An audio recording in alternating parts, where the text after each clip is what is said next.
જૂનાગઢથી મહત્વના સમાચાર મળ્યા છે કે હર ઘર તિરંગા અભિયાન અંતર્ગત ગઈકાલે જૂનાગઢ શહેર દેશભક્તિના માહોલમાં રંગાયું હતું, જ્યાં બહાઉદ્દેન કોલેજથી કૃષિ યુનિવર્સિટી સુધી ભવ્ય તિરંગા યાત્રા યોજાઈ હતી.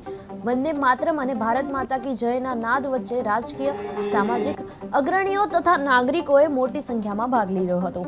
યાત્રા બાદ બહાઉદ્દેન કોલેજના પરિસરમાં દેશભક્તિથી ભરપૂર સાંસ્કૃતિક કાર્યક્રમ યોજાયો હતો, જેમાં ગાયકોના ગીતો અને પોલીસ બેન્ડની ધૂનોનો સૌએ આનંદ માણ્યો હતો.